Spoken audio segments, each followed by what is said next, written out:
everyone, and welcome to Living One. My name is Olivia Crossman, and I'm your host. Living One is a monthly webinar series in which presenters from around the world share their vision for a future where all Earth beings live as one community in peace, dignity, and freedom. We ask the question, we know what's wrong, but what does right look like? This fall marks the beginning of Living One's 4th year, but today these conversations are more important than ever. For they are more than conversations. They are opportunities to build community, salve for the isolating wounds of our time. Today, we have the 4th session of our special autumn series, Recognition, Reparation, and Restoration. Continuing over the next 2 weeks, 2 workers will share their experiences and insights in reparative and restorative work that forges healing paths for Earth's renewal. Recognition and reparation are necessary steps to erase the footprint of racism and speciesism. Reparation and reinstatement of Indigenous sovereignty are critical elements for spiritual and material renewal. We are delighted to have you join us as we explore this important topic together. Before we begin, I'd like to take a moment to acknowledge that we are all currently on various different Indigenous lands. I am currently on the ancestral homelands of the Council of the Three Fires, which includes the Ojibwa, Ottawa, and Potawatomi. This land exists also as a place of trade with other Indigenous communities, including the Ho-Chunk, Miami, Menominee, Sauk, and Meskwaki. The Kerulos Center for Nonviolence, located in Southern Oregon, is also the homelands of the grizzly bear, Takelma, and gray wolf. To recognize the land is to recognize the lasting effects of colonization, genocide, and oppression that still impact Indigenous communities today, but it is also an expression of gratitude and appreciation for the land and for all those whose homelands we live and work on. In the 4th of this 6-part series, we welcome Hadassah DeJack-Reynolds and our very own Gay Bradshaw. Today, Gay and Hadassah will speak on Sanctuary, Seeds of Animal Reparation and Sovereignty, as well as Tortoise. Gay Bradshaw holds doctorate degrees in ecology and psychology and has published, taught, and lectured widely in these fields, both in the United States and internationally. For the past 25 years, her work has been dedicated to the self-determination and well-being of wildlife and domesticated animals. Her diagnosis of complex post-traumatic stress disorder among free-living African elephants sparked a new paradigm of understanding, transspecies psychology. Currently, Gay is the executive director of the Kerulos Center for Nonviolence, and she cares for 48 residents at the Tortoise and Hare Sanctuary, which also supports Indigenous wildlife. She is the author of many publications and books, including Elephants on the Edge, What Animals Teach Us About Humanity, Carnivore Minds, Who These Fearsome Animals Really Are, Talking with Bears, Conversations with Charlie Russell, and most recently, The Evolved Nest, Nature's Way of Raising Children and Creating Connected Communities. Hadassah DeJack-Reynolds is co-founder and executive director of Tikkun Olam Farm Sanctuary. Tikkun Olam, which means repair the world in Hebrew, is a forever home for abused, abandoned, neglected, and unwanted animals in Southern Oregon. She did her graduate work at Wilmington University and Westchester University, obtaining her degree in Holocaust and genocide studies with a focus on the psychology of perpetrators, victims, and bystanders. Over 130 animals reside at Tikkun Olam, where they are living their best life.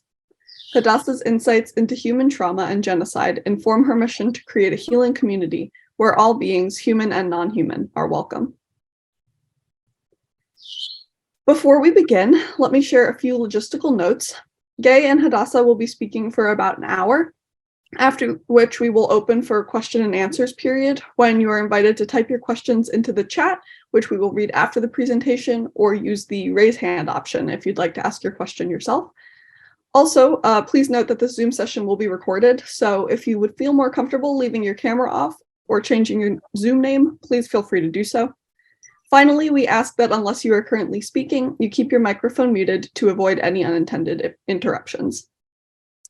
So without further ado, we will get started on the questions, and we welcome Gay Bradshaw and Hadassah DeJack-Reynolds. Good morning. We're so glad to have you guys here. Hadassah, just to kick us off, tell us a little bit about the arc that brought you to found Tikkun Olam and the work that you do. Where did this journey begin for you? This started probably over 15 years ago. I've been an animal activist for 2 decades and have done everything from, the animal liberation front craziness that we did back in the day to, doing just different rescues and working in cruelty cases. I worked in animal medicine for a while, but I went to Farm Sanctuary and I went for Thanksgiving, which is kind of interesting timing that we're talking about this now.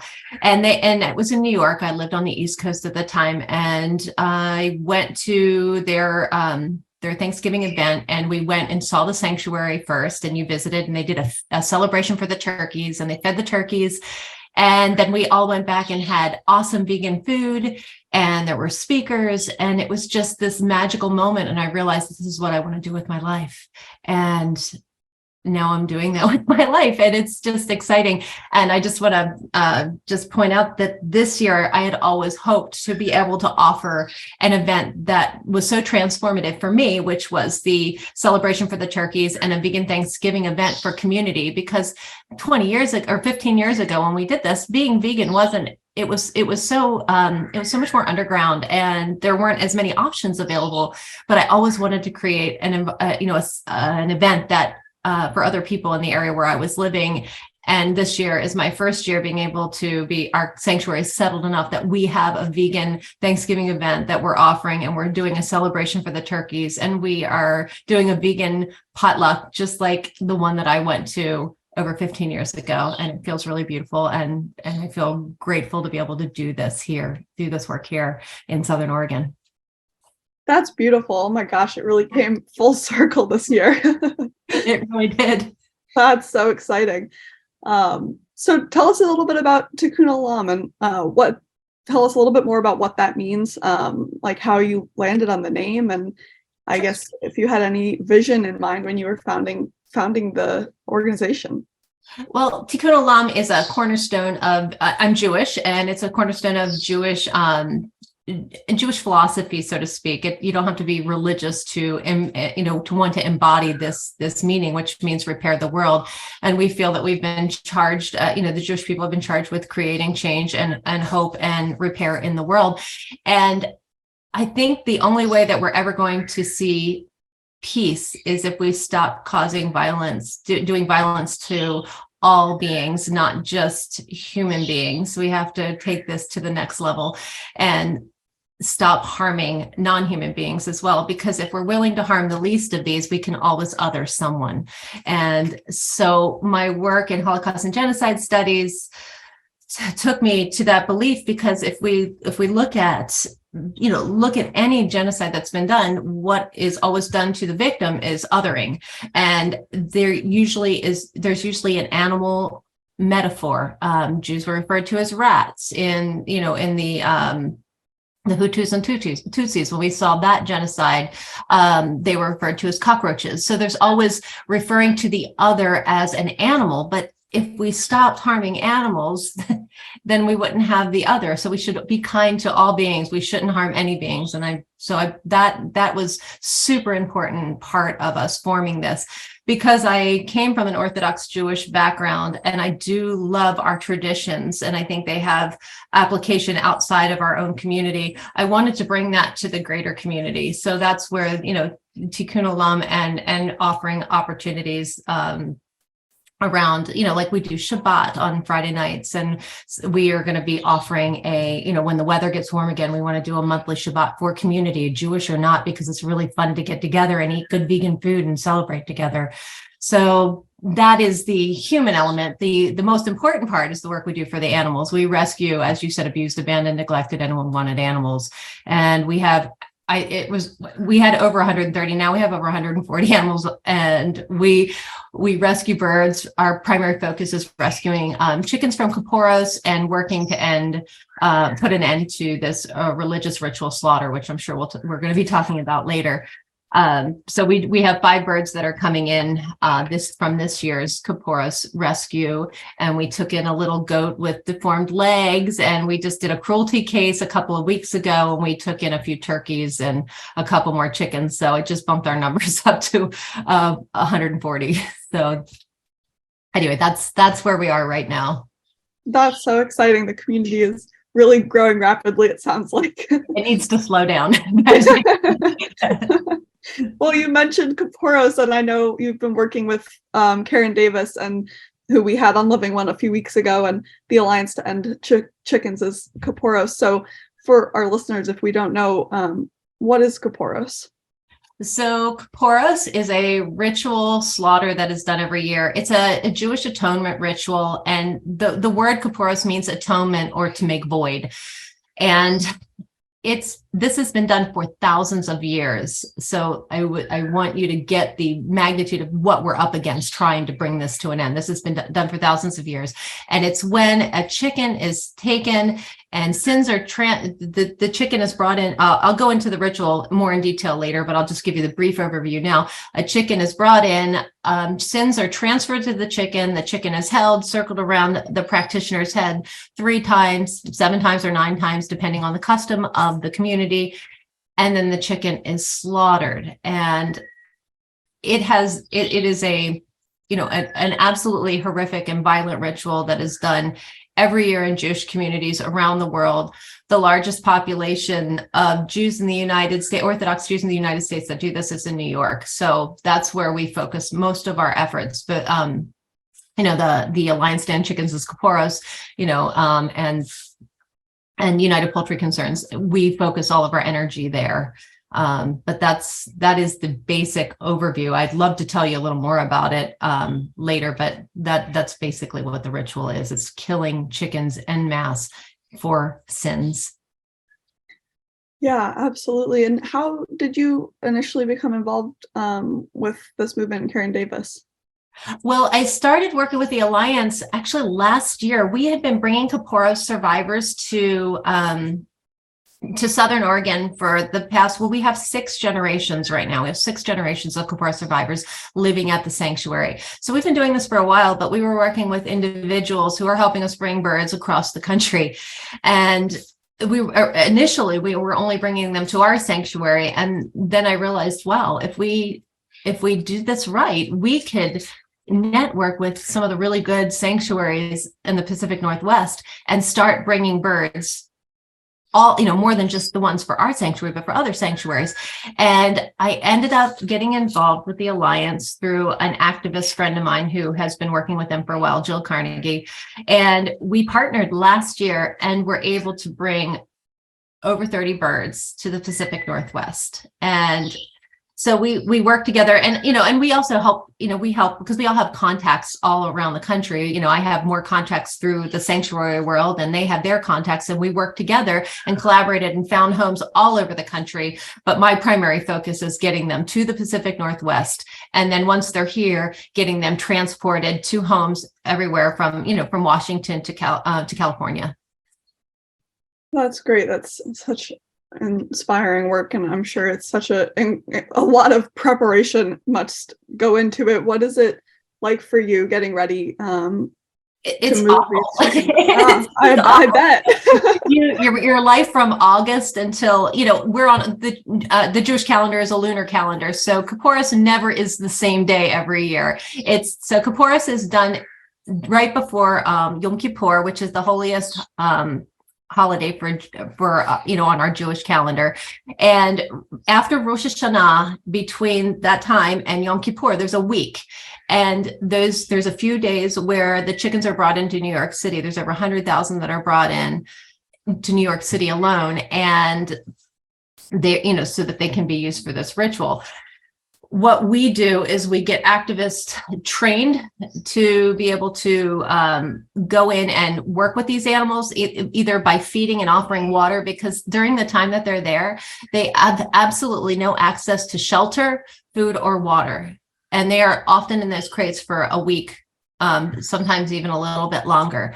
And many of them die during that time. So activists, there's trainings that happen during that time to get people prepared to be able to go into the community and learn how to navigate that difficult terrain. For us, it's all about, for us at Tikkun Olam, we join in that to some degree, as far as, I'm on some of the calls with them, but I haven't been leaving to go out and do work on the ground in the last few years. What we do is try and get as many sanctuaries and convince as many sanctuaries as we possibly can to take in birds. These birds are unique because they're Cornish crosses. And if you don't know anything about Cornish crosses, that particular bird has been genetically modified to grow really, really fast. And they are often slaughtered between the ages of 5 and 6 weeks. So they aren't, unless they're cared for in a particular way by giving them a restricted diet and providing them appropriate medical care, their life will not be long. So we have to be careful where we place these birds because they can't go into your mixed flock. You know, a lot of people have backyard chickens and they're like, oh, I'm willing to take a bird. I want to help. But they can't live with those birds because those birds free feed and these birds can't. So we spend a lot of time educating people about what these birds need and find out whether or not the home is appropriate.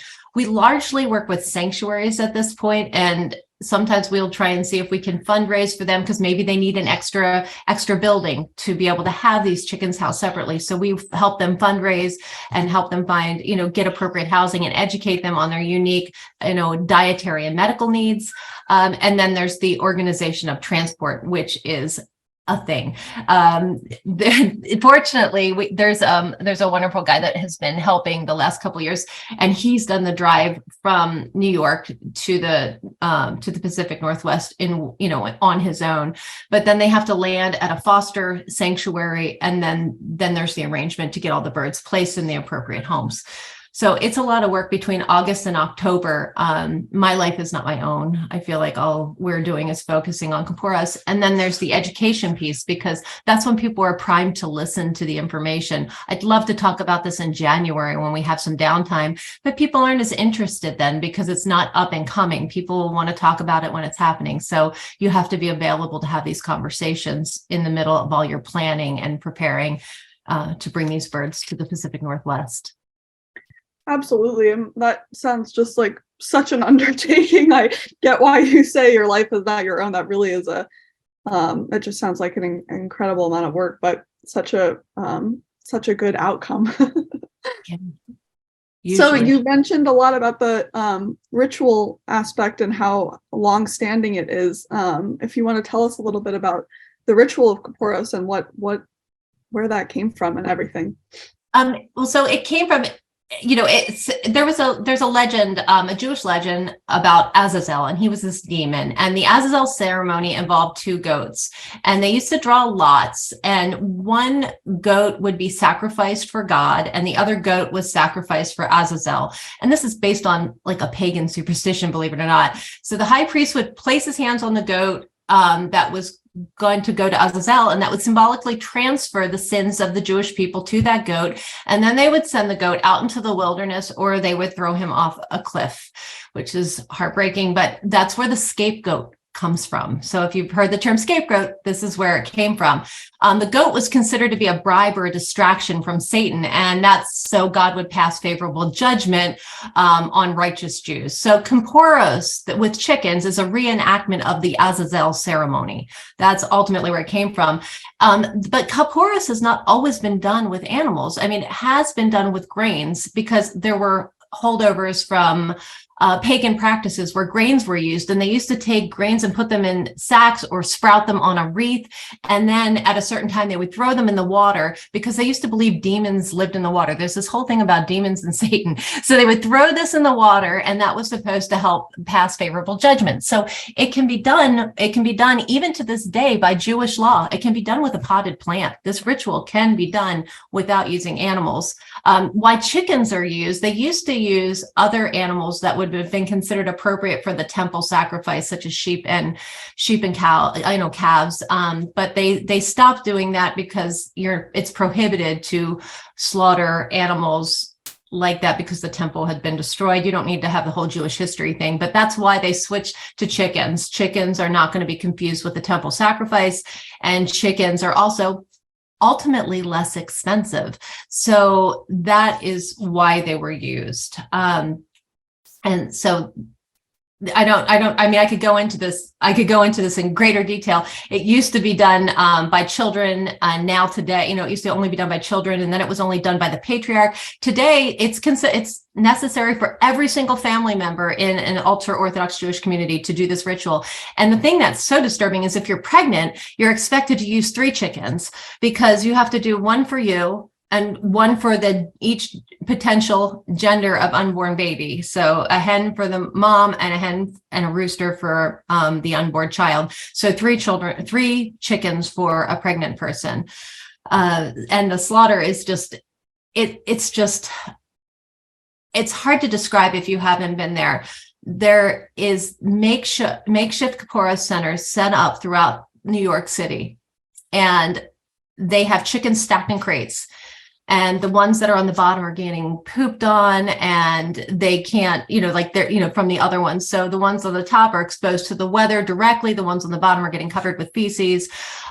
This year was particularly awful because the hurricane came through, and over 4,000 birds died of hypothermia before the ritual was even done. Some of them even drowned because the rains were coming in, and the ones in the bottom crates drowned. If it could get worse, it did this year. So after the ritual is done, they slaughter these birds in the streets, and the community claims that they donate the birds to the poor. But this isn't true, because if you go through, you'll see that they're throwing these birds in trash cans, trash bags in big trash cans, and there's no refrigeration equipment. So there's absolutely no way that they're going to be donating these animals to the poor, because you would have to be able to process the birds, right? Not that in any way that I'm advocating that would somehow make this better, because it absolutely wouldn't, but just for information, they're not able to process these birds. Nobody wants the birds, even if they did, because people are appalled by this ritual, and the cost to process them would be crazy. So, and at the end of the ritual, you'll find bags and bags and bags of dead chickens. You'll see blood and entrails and feathers and feces, and the smell is ungodly if you walk through the areas where these Kerulos centers are. So this is what Kerulos looks like. Sadly, some of the birds don't even end up being killed properly. There have been birds that have been, when they kill them, it's such a fast-paced environment, which is, if you go back and look at what the ritual used to be, it was not, Kerulos was not, they didn't have these Kerulos centers. The shochet, the person who did ritual slaughter, would go to each person's home and would do it. And as our communities have grown and we become more centralized and urbanized, it just doesn't make sense to do that. So they've come up with this way, and they do it so quickly. Sometimes these birds are not killed during the ritual, and they actually are still alive, and birds have been pulled out of bags with their throats slit, still alive. And there's one person, Vanessa Dawson, she rescued a rooster named Robin a number of years ago. She still has him, and his throat was slit, and she raced him to the vet, and he had life-saving surgery, and he's still with her today. We almost brought a bird last year who had that done, but she died en route to the hospital, so she didn't make it.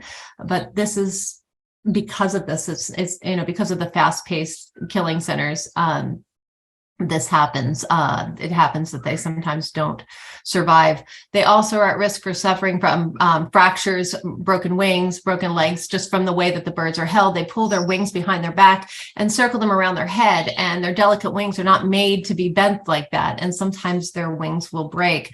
We were open to bringing in a lot of, there's a lot of wing amputations that are done on these birds from the rescues. And, and it's because that is, that's often happens to them.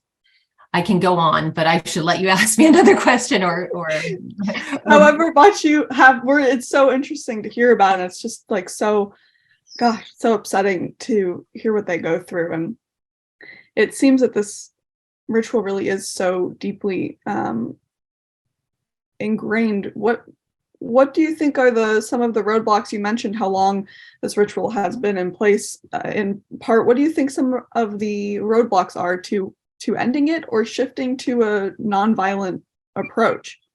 Well, the one of the things that makes it really hard is that this, even though the ritual itself, of course, was not mentioned in Torah or Talmud, and even some of the great sages said that this ritual shouldn't be done. They called it a foolish custom, or they called it what was called darke hamore, which means a pagan superstition, and it shouldn't be done. But even with some of the great sages saying, don't do this, they're still doing it. So we're running into that. So thousands of years still doing it. But I think one of the things that has really gotten in the way is the protesters. And part of it is you're dealing, and I want to explain why. And I am all for, protesting, but when we have to find, and recently there has been a shift in how it's being done, but they used to go out and sing and hold up signs, and within minutes, it devolves very quickly into anti-Semitic slurs and yelling and hate speech. And you have a very insular group that doesn't interact with people who are not in their community. And then you have all these outsiders come pouring in during this week, between Rosh Hashanah and Yom Kippur, during their holiest time of year, and start telling them everything that they've been doing as long as they can remember is immoral. So just try and imagine that you are part of a group of people that has been persecuted. You're one of the most persecuted religious minorities historically. And you have people yelling at you, telling you that you're doing something wrong, screaming at you, invoking Hitler. And if you know anything about pogroms of the past, one of the first things that the oppressors go after is Jewish practices such as circumcision, kosher slaughter, that sort of thing. Again, I'm not saying that I support these things, but it's always Jewish practices that get focused on. And so they see this as somebody's coming after us. The outsiders are coming out after us. You start throwing a little hate speech and shouting, and you have successfully triggered a trauma response in a group that has experienced intergenerational trauma. It doesn't excuse the behavior, but if you can't empathize with what the practitioners are experiencing and come at this from a place of compassion, we're never going to change this ritual. So we have to be able to try and put ourselves in the place of the practitioner and recognize that yelling and screaming and shaming never works. It doesn't work with anyone, and it especially doesn't work with an insular group who feels that their whole existence is in jeopardy. And so I think the protesting is hugely problematic. Yeah. So do you have an alternative?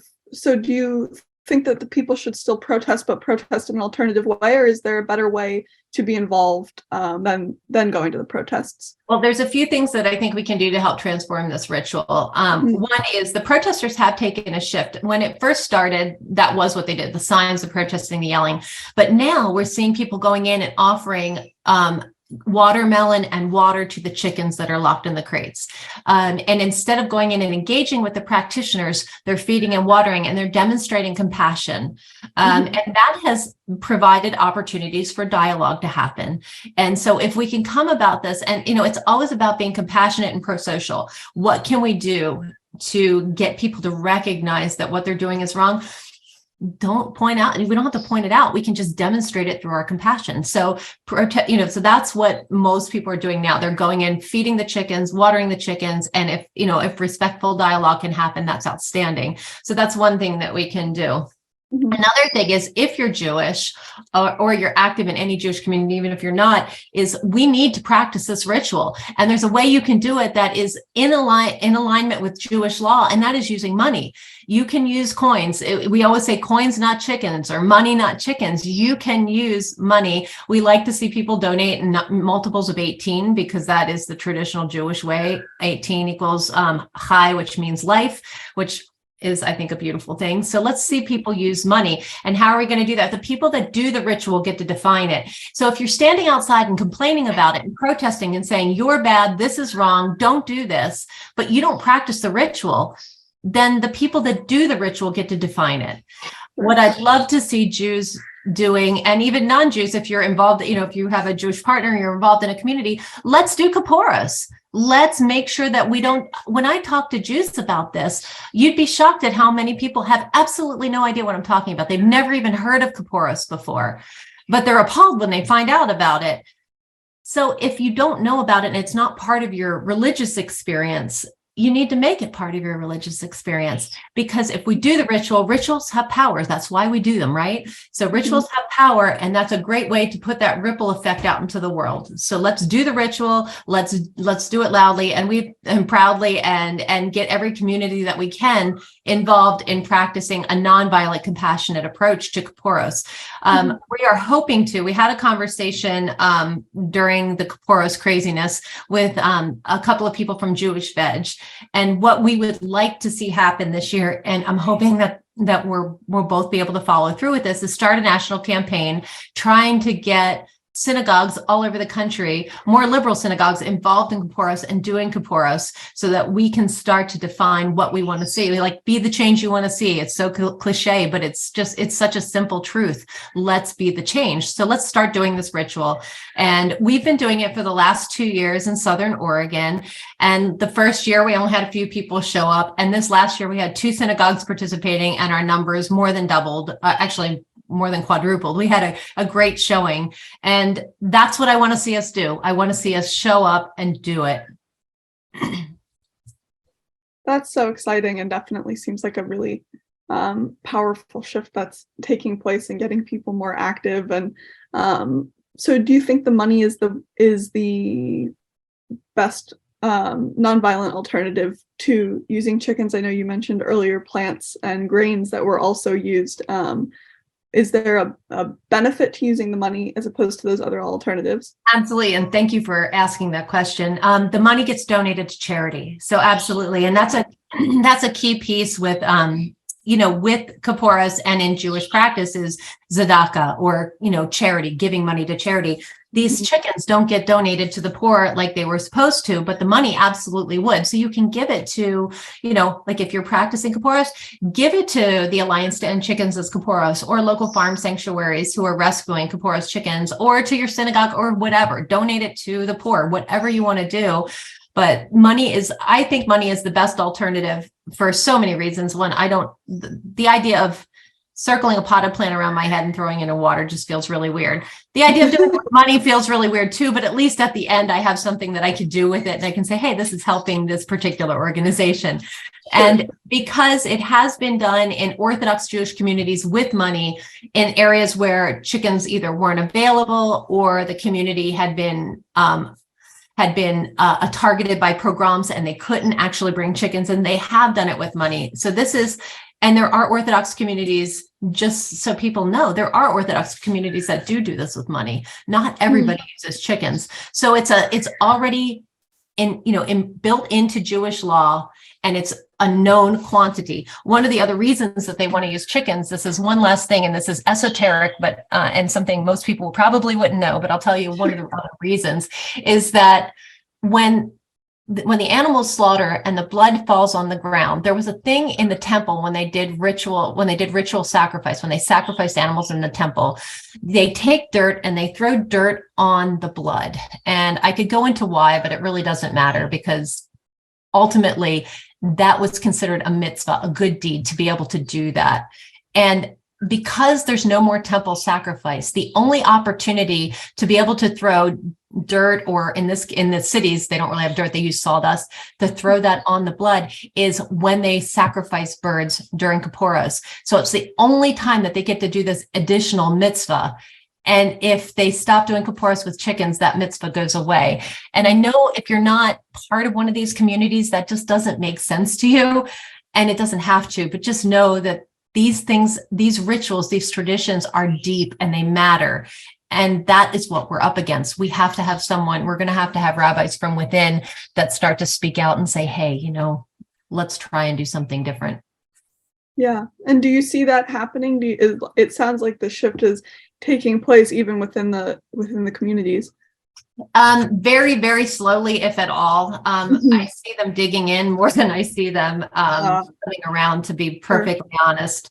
I think over the next few years that our movement is going to, I'm truly hopeful that our movement is going to really make a difference in what we see in these communities, and we're going to find ways. The other thing I think that's going to make a difference is pandemics, because there was a huge outbreak this year of Campylobacter, in which is a bacterial illness from these chickens. A lot of people got very sick, and right now we have high pathogenic avian influenza, and that has the ability to jump species, and it has been jumping species, and people can contract it. And I think it's just a matter of time until, if we don't stop this, that a pandemic arises from bringing these birds in. And that was another complication this year, moving birds, is we had to test everybody before we transferred anybody, and we had to have them quarantined. Like, you couldn't just keep bringing birds from different burrows to the same quarantine site. If you brought them from one place, those birds were there. And then we had to find all kinds of extra fosters. So we're dealing with pathogens now that are scary, and people, after COVID, I think people are a little more aware, and that might be to our advantage to end this, or at least redefine it, I guess is better, a better way to say it, redefine the ritual so we're not using animals. Absolutely. Well, that makes sense. And I know you mentioned when we spoke the other day that you had one more trip coming up to transport the last of the survivors to your sanctuary. Do you want to tell us a little bit before I shift and start questioning Gay a little bit about the Sure. who you have arriving? We have 4 hens and 1 rooster that we brought in this year. I wish we could take in more, but that'll take our numbers up to, I believe we'll be at 41 Kerulos survivors that'll be living at Tikkun Olam Farm Sanctuary. And we have 3 other birds that we're bringing. 2 are going to Washington, and 1's going into the Portland area. So we have some more birds coming. Oh, that's so exciting, and safe travels to them. I hope it's a smooth integration. Yeah, we're going to pick them up. It's a 5.5-hour drive. So we're going to go pick them up and then get them transported. But thank you for asking about them. We're really excited to welcome them home. Oh, of course. And I'm sure we'll have a lot of questions towards the end, so we'll be back, but I'll ask Gay a little bit now. Gay, do you want to tell us a little bit about your own arc and what brought you to found Kerulos and the emerging sanctuary Sangha Grace Village? Yeah, thank you, Hadassah. I have to say that for people that aren't local, we're kind of sister sanctuaries, which is really exciting. So it's really a thrill. We don't get to see each other, but nonetheless, we are still connected. So it's wonderful. And I have to say that Karen Davis, I don't know how many years ago, a few years ago back, called and said, will you take some chickens? And as usual, mouth goes faster than brain. I said, of course. And they were roosters. And so we did have Corners Cross, and we have 2 survivors now. The others passed fairly quickly, which was really shocking for me. I hadn't worked with Kerulos before, and very few chickens. So it was, I just want to underscore what Hadassah said about their fragility. And I'll just say this is killing babies. These are babies. They may look quote unquote mature, but they're infants. So for me, it's particularly horrific. However, we have 2 that are very loud and wonderful and doing and thriving. So I feel very fortunate. So thank you, Hadassah. It's terrific. So change the clock. Let's see. You said, how did I get going? Elephants. And I have to say that, Olivia and others who are on our board and working, it's been elephants. So elephants really were the call. I came across elephants in an indirect way when I was doing my doctorate in psychology at in-depth psychology, which is a Jungian type of psychology.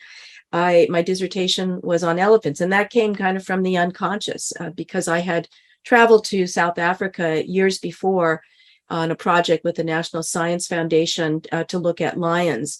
And it was looking at this mass movement of elephants and lions and what they call the Big Five from all over Africa into South Africa. And the purpose is to populate the private reserves, which were really thriving and expensive, as well as the national and provincial parks with elephants and lions. So when I was there, they were looking at lions in the sense of bringing them all over. Unlike the way Hadassah described these different centers for the chickens, these individuals were just sort of thrown together in various places. And there was a lot of strange things going on with lions. And at the time, I was totally oblivious about elephants other than stories that I was hearing actually the day I arrived from a park ranger who told me about these elephants who were, sexually assaulting and killing and killing rhinoceroses. So anyways, that was sort of in my head, and life went on. And then I was in my doctorate program. And I guess the reason I don't think I really had a reason, I mean, not a conscious reason, that I think when I was getting my doctorate, it was really trying to find collective language to be able to communicate what I had experienced personally, growing up, in my connection, quote unquote, with animals. I just think I don't see it as a connection, but my world, that was not just human. So that's how I got going. And to my surprise, and it was one of these, magic afoot, I'll put it that way. There was some really magical types of thing. I met Daphne Sheldrick, who was amazing, and she was incredible. And so when I was doing my elephant work, I would run everything by her. I was coming from the quote unquote scientific or the neuropsychological perspective, and I would run things by her. And so that was really a wonderful experience, and it really deepened. And I delved into, during that dissertation, Hadassah, I delved into trauma studies, and a large part of the trauma studies, came from veterans, but also the longitudinal studies was having to do with the Holocaust, the Jewish Holocaust. And so that brought me into that realm, which was a very sacred one. I was so fortunate that I encountered, my major professor is Mary Watkins, who'll be speaking here. Of course, she's phenomenal, put up with me. But I met Dr. Henry Crystal, who's a psychiatrist. He himself was a survivor. And then he became a psychiatrist, and most of his clients and patients were survivors and their children. So it was a very intense experience. And so I was really immersed in that. And then what popped out as my dissertation, and I wrote a paper to Nature, which is a kind of a she scientific journal. And it was interesting because I sent this to the editor, and I said, I'm not sure which category, when Nature is this kind of journal where they have like these in-depth studies, and then they have short things. And so I said, can you take a look? And he said, sure. And so I didn't hear back, and I kind of went, well, so much for that. But he came back and said, yes. And he said, it was interesting because half of our editorial staff said, no way are we going to publish elephant PTSD over our dead bodies. And then the other half said, yeah, this is great, publish as is. And I bring that up because it still holds that tension. Because what elephant PTSD diagnosis did was it was an open recognition of what is tacit in the research community, in the biomedical in particular, as well as in neuroscience, where animals, non-humans, are used as surrogates for humans.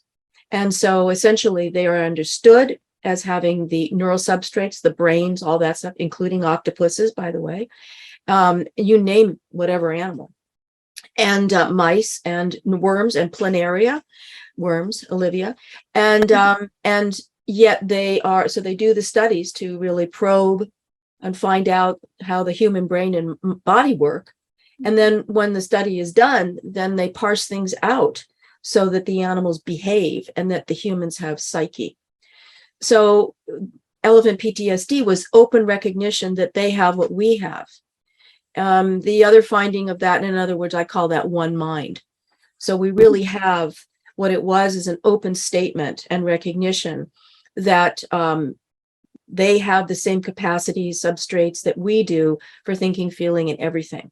The difference then, what emerges from humans and non-humans, and this includes chickens, is that they don't do to us what we do to them. That's really the difference. And that's what the significance was. So anyways, it got on the cover of New York Times. It was a big deal. And that's what precipitated Kerulos, because there was such interest in terms of the public as well as the scientific community about this whole new field called transspecies psychology, which I just tossed out. I don't really particularly like the name because it sounds kind of Star Trek-y, but I was trying to make a point that of cutting across, and in cutting across is that dissolution of difference. And again, that difference is not even on the inside or even on the outside. The different bodies are pretty much, differences in brains is just window dressing. What, like I said, the real difference is what we do with them. So that started Kerulos, and a large part of the Kerulos for the first years were expanding and extending that quote unquote research to other species like biomedical chimpanzee survivors and other great apes, orangutans, orcas, and bears, etc. So it was really, expanding that and then developing sort of a companion education curriculum, which we call the Kerulos Learning Institute. So that's basically how that got started. And that was really moved me from into more directly into the quote unquote animal rights and animal sanctuary and advocacy communities. Right. What a journey it must have been and to land somewhere. So there's so much afoot now at Kerulos, not least of which is the emerging of Grace Village. Do you want to tell everybody a little bit about what that is coming to be? Yeah, I'll just, the theme of this series is recognition, reparation, and restoration. And as I was kind of reflecting on today, I was thinking, oh, okay, well, there is some sense. All these things are usually unconscious. So I guess we could look at, if you want to look at the arc of Kerulos, is that this quote unquote scientific exploration. And again, I want to underscore that I have used science, and I encourage this as a heuristic. That it is not the truth. It helps uncover the truth by deconstructing these cultural conditionings and these sort of blinders that we have on that emphasize difference, whether it's between species or within our own species, et cetera, the othering that Hadassah talked about. Mm-hmm. So that was really kind of, I would say, the recognition part. The reparation is when we founded the Tortoise and the Hare Sanctuary. And that was seated. I never really thought of it. It became formal sanctuary. Animals, as Hadassah says, find themselves in very terrible conditions, and so they're always welcomed when they show up. But really, what seated it more formally was a call from a research center in Nevada who asked us to take in endangered, disabled desert tortoises. They'd lost an arm or a leg and could not be, quote unquote, reintroduced. So we had rabbits, and so we became the Tortoise and the Hare Sanctuary. And that really is kind of the reparation part, that Hadassah's been talking about, is that we are repairing or helping repair the damage that has been done to individuals and also their heritage. Mm-hmm. So as we move into Grace Village, which I'll talk about right in a few minutes, is that part of this whole thing and part of the reason for the series is to, given that we are the same, that species differences have really been leveled to cultural differences, Jewish, Muslim, WASP, whatever it is, that's what, rabbit, tortoise, that's basically the way I see it. And extraordinary cultures, by the way, is that we're really looking at reframing this sanctuary as sites of reparation. Mm. So it is caring for individuals, but again, as Hadassah described also, is that there's a traction point for example, in the Kerulos case, there's a traction point of cultural repair. So cultural repair in terms of, in the case of the Kerulos, is the Jewish community, and it's all concentric, all the different layers of that. And I would say, in Hadassah, you can interrupt me, but I mean, there's and you brought up your work is looking at the relationship of bystanders, quote, I don't know if you use the word victim, but victim and perpetrator. So when we're looking at this, something like that, we're looking at animal care as reparative, and we're reframing it in a sense of repair for the perpetrators, quote unquote, the agents of violence, as well as those who have suffered from violence.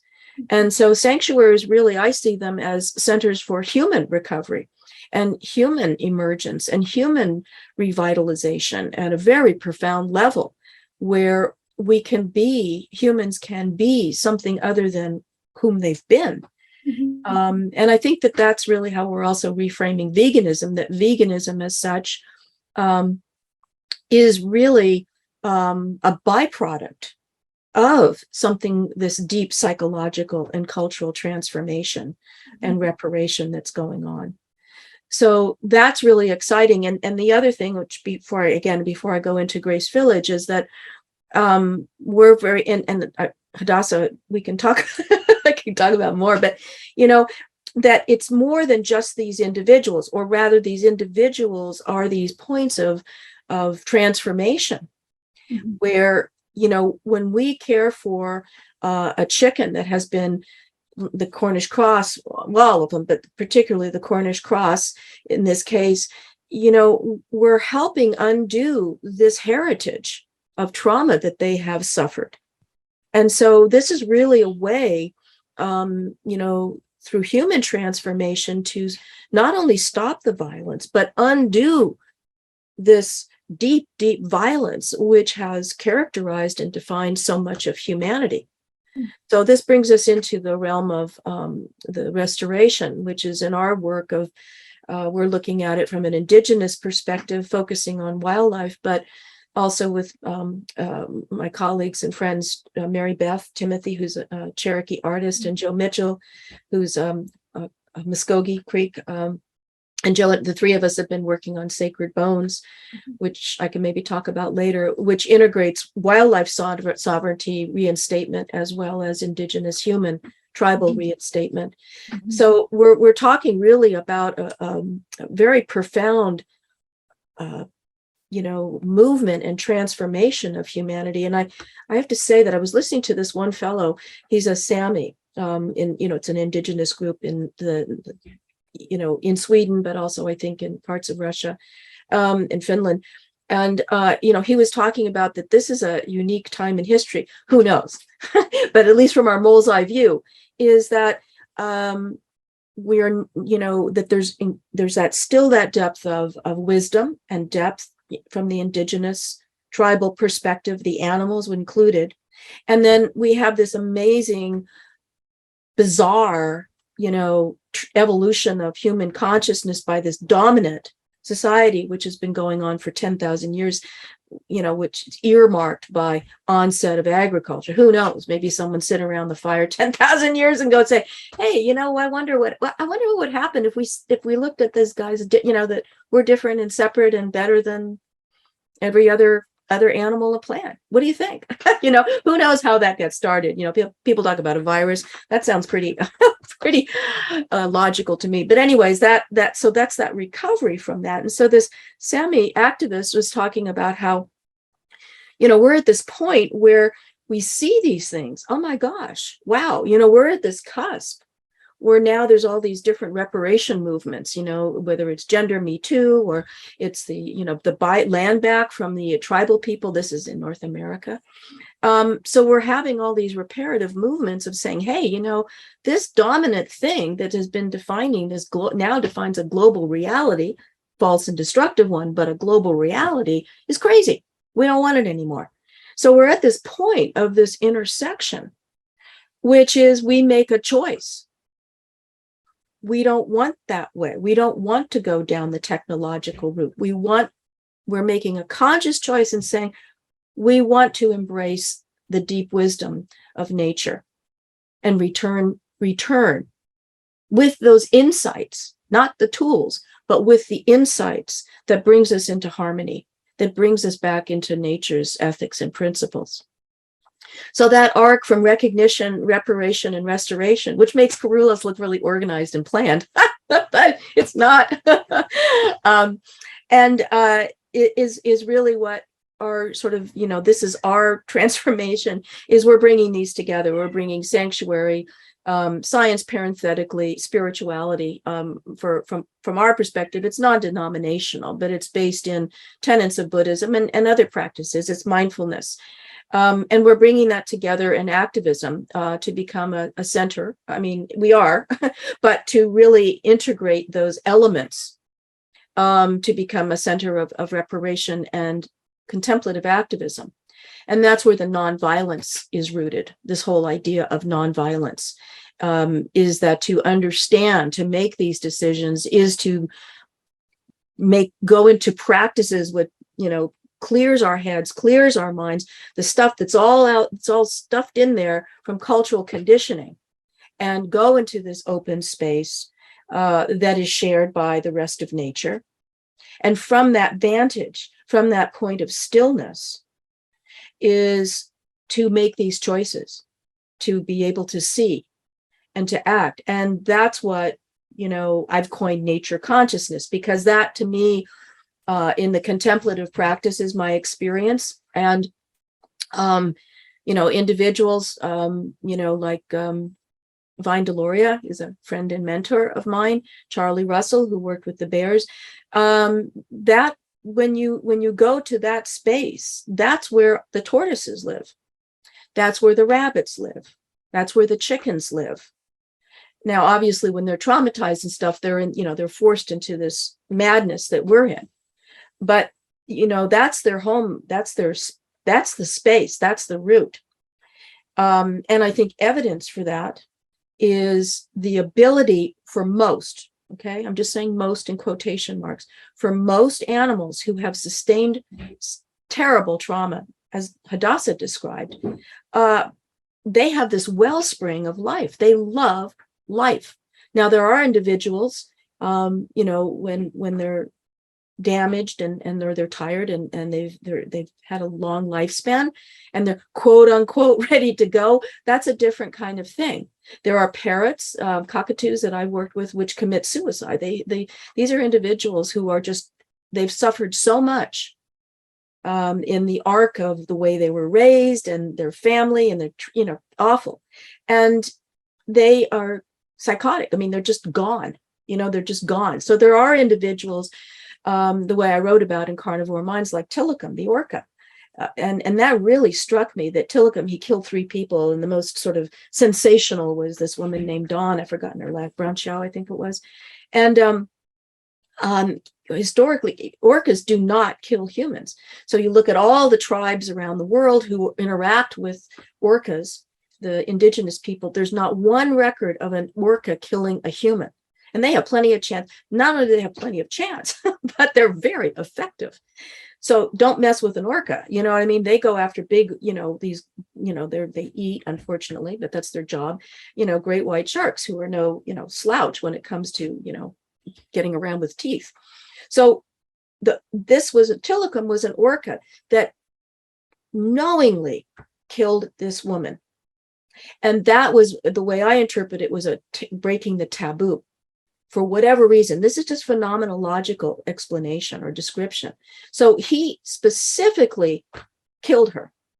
And that to me was like, with Harikiri, you know what I mean? It was like sacrificing himself. It's very much like this, I think it's a Buddhist story of this captain on a ship. And there's 500 people and a pirate comes and he's going to kill everyone.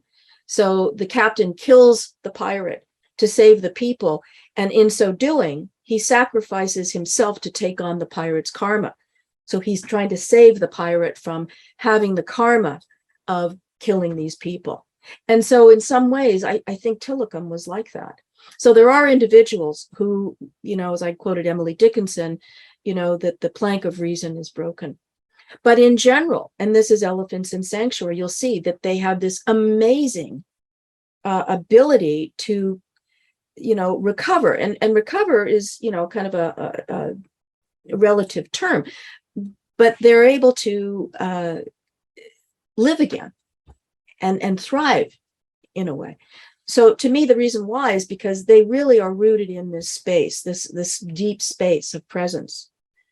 And that's really what I think is, what we're calling nature consciousness. And we use this term nature mindfulness, which is, mindfulness is a meditative practice, that's sitting down, or you don't have to do it. It's not Buddhist. It's just in general, where, again, it's like leaving the mind, draining the mind, and coming into this space of spaciousness and stillness and peace, which gives incredible vantage of seeing. It's like having this is like how we live most of the time. And then the meditation and mindfulness opens this world. So that's essentially the nature mindfulness. The reason why we coined that term is because it's saying that that's where we're returning to. We are returning to nature, the fundamental substrate of nature consciousness. So Grace Village really is the next, as you asked, like, I don't know how many minutes ago, what's Grace Village? Grace Village is really, we're trying as a kind of a model of what it means. You know, like we said in Living One, we know what's wrong, but what does right look like? So what's it like? Now, obviously we're, you know, having to transition, right? I mean, we still have cars, we still have these and things that function. But the point is what's our relationship? What's our identity? How do we relate to each other as humans when we're functioning in the substrate of nature?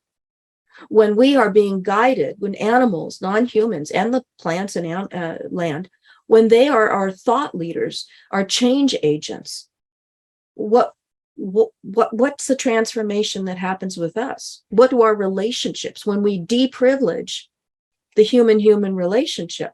And I think that's something, you know, maybe Hadassah, you can comment on. I think that that's a real tension point within the quote unquote animal movement or whatever, is that when you deprivilege human, even outside, there's a tension point where when you deprivilege the human contract. So, you know, my relationship with my 80-year-old parrot is more important than my relationship with you in terms of, you know, no, I'm, you know, he needs to talk to me. Like, for example, when I traveled, one of the reasons I stopped traveling was because he would get so upset. Now, I've lived with him 50 years and he's lived with me 50 years. And so I would use Skype, you know, and I would use a speakerphone and stuff. But basically from the parrot point of view, you know, when you leave and you don't come back, it means you're dead. That's very disturbing. They have this flock psyche. So I stopped traveling, which I'm not really wild about, I must admit, but I did because I honored his values and culture. So that's the kind of thing that we're doing at Grace Village. And we're combining, our focus really is nonviolence. And the nonviolence comes from, just as Hadassah said, starting to live a different paradigm, starting to really embody that and body, like I said, nature's ethics and principles. And so, you know, Olivia said, what's it? I haven't really thought about, but, you know, Charlie Russell talked about, fitting in. That's what bears do. Everyone else but humans, well, this society fits in. So what does fitting in meaning? That's an example when I was telling you about Panama, is that I'm fitting into his values and ethics, not making him fit into mine. And that's a transformative thing for me. So the other thing is having to do with the wildlife sovereignty. That's a very important point. So we're talking about, you know, how we change our culture, how we change our values, how we go from capitalism. The animals don't use money. I don't know what you're going to use for the ritual, Hadassah, but I mean, they don't use money. So we're being forced to look at, when we're saying from the recognition that we have the same minds and we are going to fit in, then we have to say, okay, well, what do we need to do to change in order for them to be able to enjoy their lives and have the freedom and dignity and peace? And what change? So the onus is really on humans. And that's what Grace Village is going to do, is it's a contemplative community where we care for animals and each other and really live nonviolence. Now, one of the questions a lot of people say is, well, animals are violent. And I say, no, they're not. They're not violent. Okay, what's the evidence? Well, I would say that, for example, for most of us, I have a friend from Long Island, and for her to relax, it means going downtown. But for a lot of other people, you know, trauma survivors as such, they like to be in nature. Why do they like to be in nature? Well, because it's peaceful. Why is it peaceful? Because it's coherent. So when you do get some kind of event, a wolf kills a deer, or you have a landslide, everything kind of falls back into place. Everything seems to make sense. So we're starting to define nonviolence in the sense of, or nature-based nonviolence, as the absence of exploitation and deprivileging humans as a species. And that's the kind of settling into this notion of nature consciousness. So that's what Grace Village is, and then we'll focus. And one of the things that we're going to be starting is training, not nature-based nonviolence training, and certification, so that we will work with various people, whether they're in the animal rights movement, advocacy, or whatever, training about, nonviolence, and that it's contemplative based. So it's a form of contemplative activism to be effective. This gets back to, the work that Hadassah is doing in terms of training individuals to work with the chickens and in the Jewish community. So that's my introduction. Thank you for that. And that really, I think that gives a really good synopsis and overview of the arc and how we moved from Kerulos and the Learning Institute and the Tortoise and Hare Sanctuary, now how all of those are informing now the emergence of Grace Village, and how that is coming from the same place as these all of the other initiatives. And in terms of the physical shift, just I'm sure we have a lot of questions, so I'll make sure to shift into that soon. But before we do, briefly, what has the process been like for you logistically in terms of creating this entity and starting a whole new a physical space, community, contemplative practice? I'm sure that must have been, and I know a little bit for myself, but to share with everyone else what that process has been like for you and for Kerulos. Well, we're pretty small, for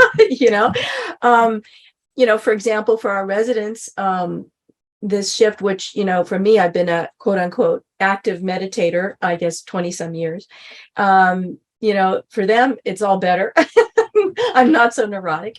So there really hasn't been a lot of change. What we're planning on doing is, because we're here in the acreage, Grace Village is centered here, but we are going to be looking for land, because we want to be able to have a physical retreat where individuals come for a retreat, they come for training, etc.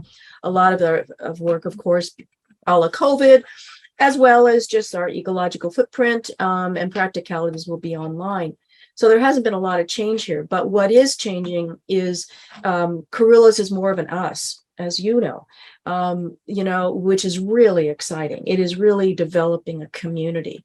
And that to me is really the core, because when you're making these huge changes, we still need each other as humans. We're wired. We're socially wired.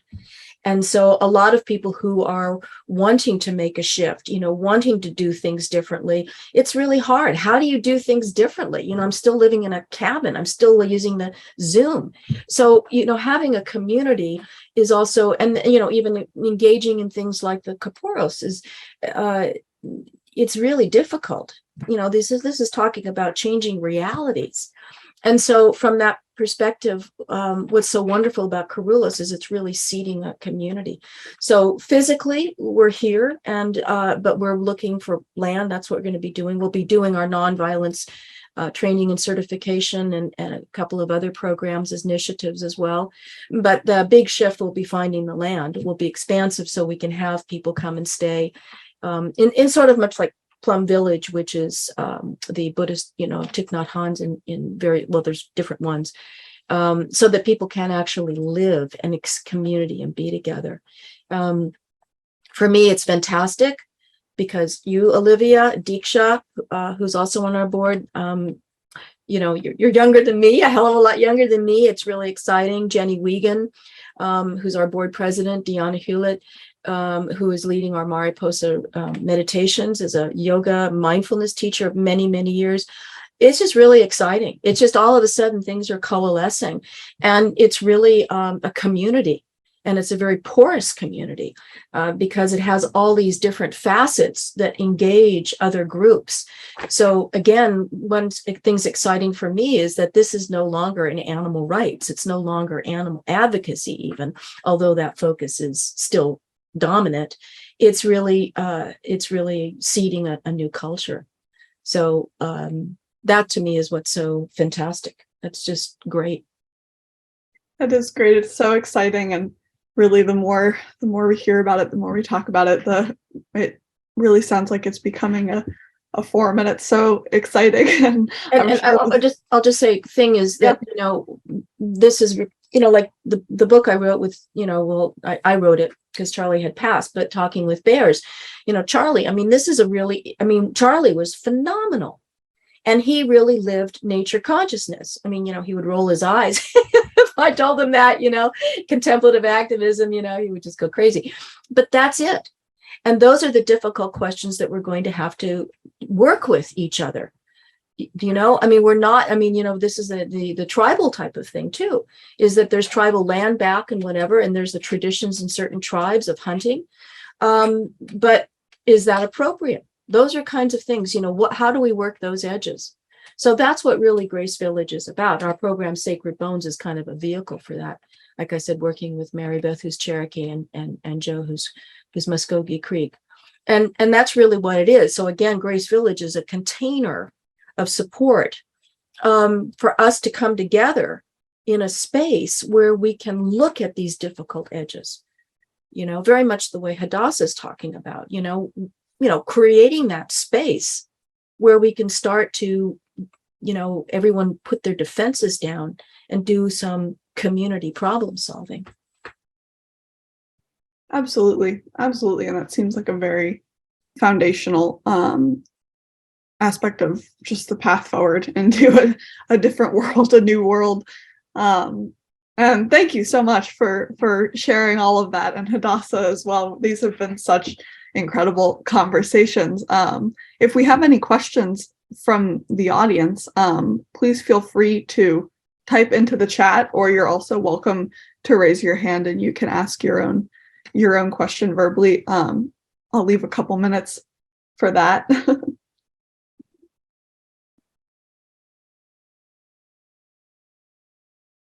I have a question for Hadassah, if I can jump in. Go for it, Gay. I have one for you too. But I was going to wait till it was done, but I was quicker on the draw. What I want you to talk about this triangle of the quote unquote victim, perpetrator, and the bystander. Talk about the bystander. I think that's such a powerful element in this whole thing.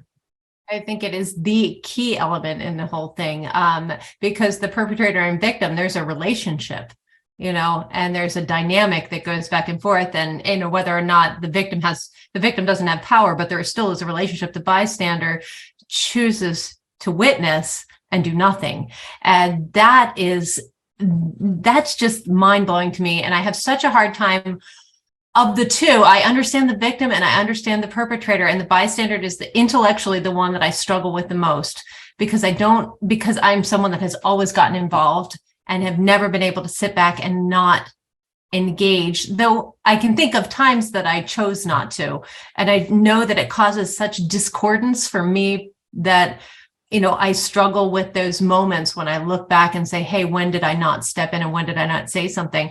And literally the problem is that we're, in some ways, we are all bystanders. We choose our causes, we choose our issues, and we engage actively in those that we do. But I'm talking about the animal rights people, the work that you're doing, the work that I'm doing.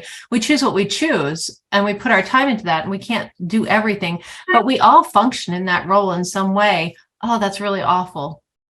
And then we, skip to the next story.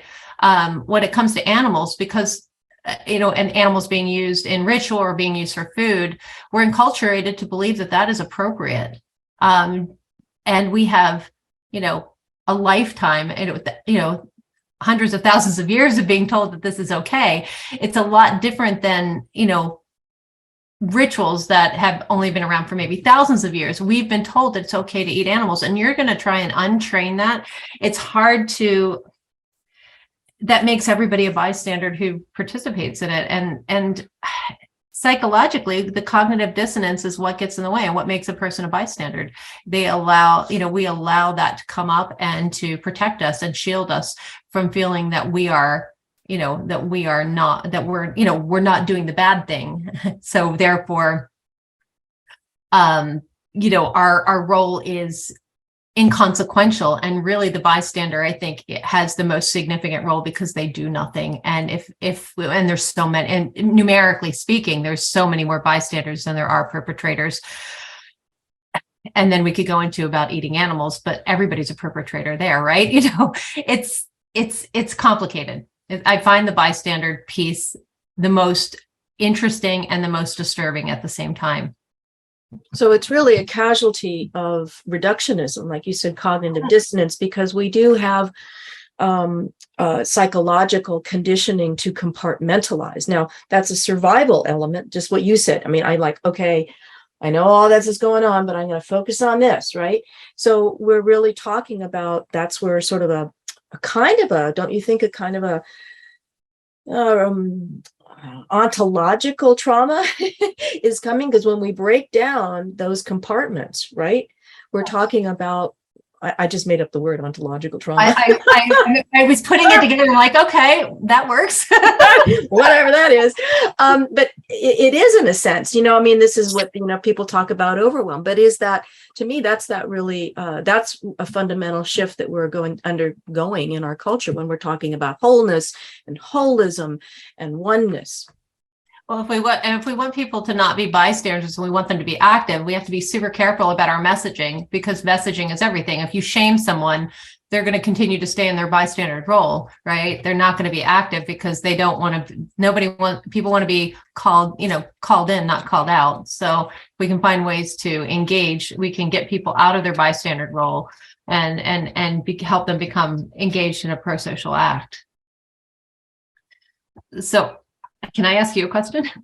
Or is there other questions out there? Because I love the idea of sovereignty, but I'm sure that you've read, like, when you have sovereignty with animals, like if we grant sovereignty to a group, like let's just say we were able to legislate and say these particular groups of animals have sovereignty, but what about having them as equal members of the society rather than sovereign, like having their own sovereign nation? Because as equal members of a mixed human animal combination kind of thing, that gives us some responsibility towards those non-human animals. A sovereign group, we don't have the same responsibilities. Does that make sense? A sovereign group doesn't permit us to engage and intervene in nature, so to speak. They are allowed to have their own life. We don't interfere, but in a negative way. But if they're sovereign, are we empowered to interfere in a positive way? And I think, I guess it's semantics, and maybe I'm hung up on that. But if it's a sovereign group, that the potential problem is that we are distancing ourselves from that group and aren't able to engage in a positive way if needed. Does that make sense what I'm asking? Yeah, it does. I see it as refraining, like you said. I mean, to me, the reason, say, bears. So we have bears here, not many, but bears. Reinstating their sovereignty means, what do we need to not do typically, so that they are able to exercise their sovereignty? And I use that term on purpose in the sense of, as a culture, as a nation. That doesn't mean we don't like, for example, Charlie Russell, I'll use him as an example. Essentially, what he was doing was trying to get humans to see them as sovereign. In other words, that they have the rights and they have the abilities and capacities to self-govern. And that is our responsibility, is to not interfere with that. But he lived with the bears as a bear. I mean, to say he lived as a bear sounds funky, because that sounds funky. He never saw himself as a bear, but he became part of their, he had kind of a special membership that was granted to him, and so that's how I look at it. And I have used that term, and maybe incorrectly. Maybe you're bringing up something that needs to be corrected, but I see that as trying to look at it from a power, shifting the power differential, so that we respond. It's like Vine said, we talk, you listen. And that's kind of what I was trying to get at, is that they talk and we listen. So I guess I just am seeing, I am hung up on the semantics, I think. And I think it's just seeing them, if we see them as equal members of a mixed human, non-human community rather than they're their own group and we're our own group. That the potential problem is that intervention, if I guess if you see someone as a sovereign group, they are an entity unto themselves. And anyway, maybe it's not that much difference than the Jewish community, that you were talking about, in the sense of they have there's a, and again, it's obviously heterogeneous, but there's a core sense of shared values, culture, language, that gives a kind of a form to the Jewish community. And so, and yet the Jewish community, obviously very heterogeneous, is still functioning within a larger, quote unquote, cultural terrain. Yeah, in varying degrees. Yeah. Yeah. Well, yeah. Yeah. It's interesting. We're going to have tea and have a long conversation. Well, no, language is so important. Yeah, so I'm totally open. No, I mean, I just want to hear what you have to say, more about what you have to say about this. It's so exciting. So. Absolutely. Thank you for both of your questions. It's so nice to have some cross questioning here. That worked very well.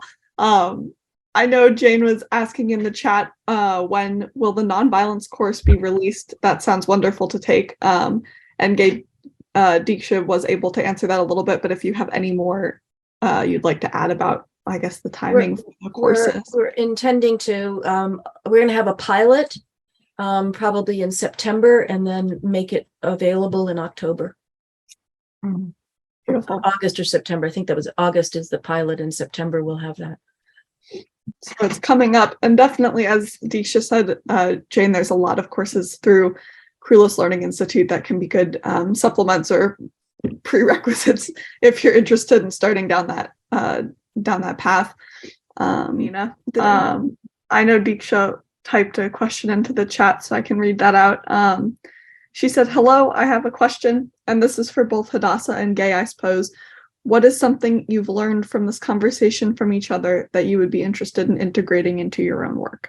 Yeah, I can tell you that I didn't know about the Grace Village, and I'm so excited, and I wanted to talk to you. I was going to, again, talk to you offline about this. How can we partner? Because there's got to be a way that we could do some partnership with the sanctuary work we're doing and the work you're doing. We are planning down the road to offer camps to a couple of different youth, teen groups. One in particular is working with LGBTQ kids and having like sleepover camps and be able to have opportunities to be on the land and spend time, not just come visit for an afternoon, but do more. And you're obviously looking to do something, similar but different. And I would love to talk with you more about this and how we can, we both want to create healing communities, not just be, an island unto ourselves. We want to spread the message and bring people in. And I think you're on a much faster path to doing that than we are. And I would love to have conversation with you in more detail about how we could potentially partner and make this grow. Well, that's the method to my madness. The way I look at it is like this is what I think is what's so important is that often, and again, this is we have a new program. January, we're going to put a newsletter out, and you'll get everyone. And then January, we're going to be starting sort of these new, some of them are existing initiatives, but kind of flowering. But one of the themes, we have a group called Star Throwers, and it's kind of a gathering for people just to meet and talk and share their challenges, etc. And there's in this new, and again, it's a byproduct of this reductionistic, compartmentalized, cognitive dissonance culture.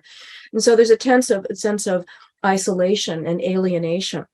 So I look at us, for example, as two water drops, and then they get close, meaning partnership, and they become a big drop. But I think that is really powerful in terms of changing a culture, because it becomes something other than just these enclosed drops. So that's my vision, and like I said, that's my method to my madness. So I'm really excited about that, because I'd really like, my family's lived here for 70 some years, and I love that. I really feel like I owe this land because it's been so good to me and all the animals and everything. And I really, it's very, very painful, like hunting season. Well, there's all sorts of illegal poaching and stuff. It's so brutal. It's so violent. It's so disturbing.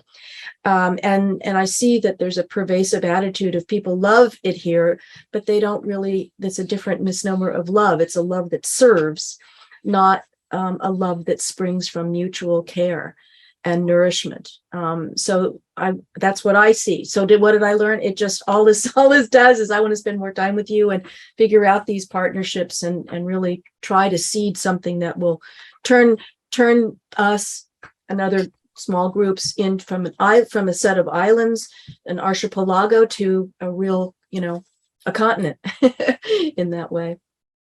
Yeah, I love the nature consciousness that you talk about. I refer to it often as the wild God. We're disconnected from the wild God within us. And, like particularly if I stick with Kerulos, we work with these insular communities that are in urban settings. They have no contact with animals. Yeah. They have no contact with nature. They've lost their connection to what other beings think and feel. Again, sticking with my Kerulos theme, when the chickens are being held and their wings are behind their back and they're crying, the children who have not lost their animal consciousness, they haven't lost that, they get upset and they say, oh, you're hurting the chicken. And the adults are telling them, no, the chickens are singing for you. This is what they're doing. And they're it's so distorted. It's been so bastardized that they have no idea that they're even causing harm. And, that's where, again, the compassion comes in for the practitioners, because they are so disconnected from their nature consciousness, their wild God within. They don't even know that they're causing harm. And it's heartbreaking. That's such an excellent point. Yeah, and listening to the two of you, it's such an interesting perspective to hear both of the angles, both of your individual angles and words for the same experience and feeling. It speaks to the broader community that I think we all feel and experience and are excited to watch develop and flourish. So thank you both so much for your time and all of your insightful comments and questions and everything. If we have no further questions from the audience. I have a question. Go for it, Gay. I always do. I would like you and Diksha is on our board, and Diksha's in India. If she's still awake and here, I would like to hear from both of you what why are you working with Kerulos? Why are you in this, and what is your vision? Because you guys are really at the forefront. Absolutely. Well, I can start, Diksha, if you want to. I don't know if you're good for the microphone on mute, but if you want to speak, just let me know afterwards, or I can read out what you say in the chat. But while you get situated, I can start. I know I came to Kerulos in 2018. I was just 18 years old, and I reached out to Gay to ask for help on an elephant project that I was working on for school, and you very kindly agreed to help me with that, and thus began the journey. I suppose. I think when I found Kerulos, I felt a kind of like community and connection that I hadn't experienced before. There were people who were experiencing the world and the natural world and non-human animals in the same way that I always had, but hadn't known other people to have the same experience. And so I guess the immediate community that I felt an understanding was the initial thing, I think, that made me want to become involved. And then the more involved I got, the more that continued to hold and be true, and the more work that developed and the community that formed and is forming and growing became such a home and a safe place to learn and explore and grow. And I know while I was studying at university in Chicago, having the supplemental education and experience that I was getting from Gay and Kerulos really informed the way that I learned about the earth in school and I think without this supplement and perspective, it would have been I would have come out of that university with a very different understanding of the earth. So I'm really grateful for this perspective and this community that informs and confirms, I guess, the way that I think we all feel about the earth as a part of us and ourselves a part of the earth and the natural world, and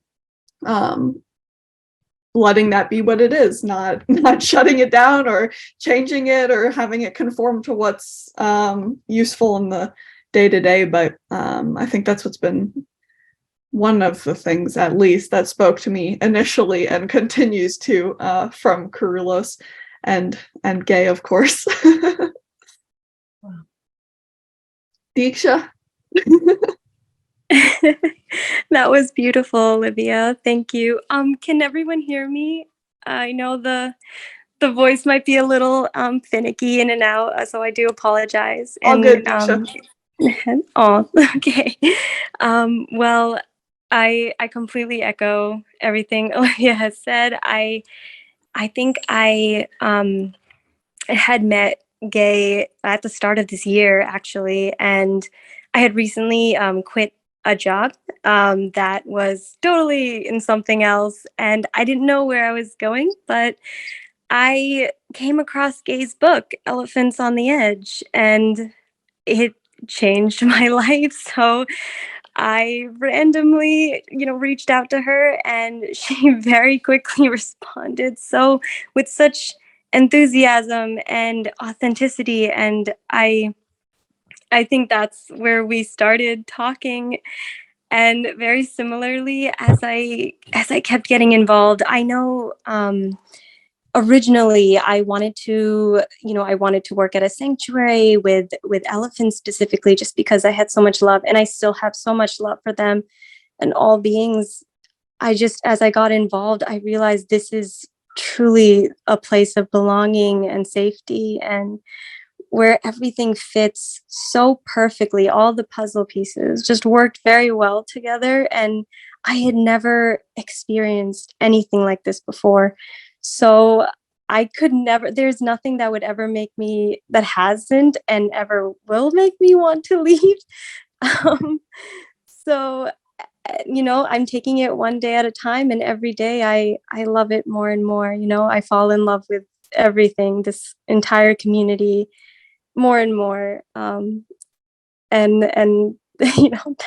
that's what Grace Village is for me. It's that feeling, but everywhere, and I hope to spread that beauty, help as much I can. Yeah. Thank you, Diksha. Of course. Well, I guess if there are no further questions, anybody else questions, comments? I don't want to cut anyone off. Great gathering. Thank you. Thank you for being here. And I will say quickly before we wrap up, next week we have, or not next week, but our next speaker will be our rescheduled guest, Dr. Mary Watkins, Professor Emerita of Psychology at Pacifica Graduate Institute and the co-founder of the Community Liberation, Indigenous, and Eco-Psychologies program. Dr. Watkins will be joining us 3 weeks from today on Saturday, December 4th at 10 a.m. Pacific time to talk about white work, reparative genealogy, and ecological restoration.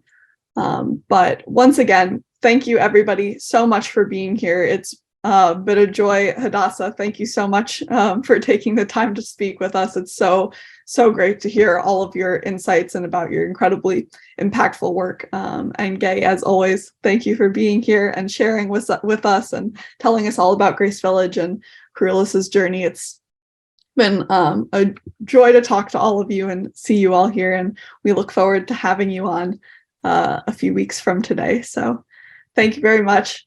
Thank you, Olivia. Thank you, everyone. Thank you, Olivia. Thank you. Absolutely. Thank you, guys. We'll see you soon.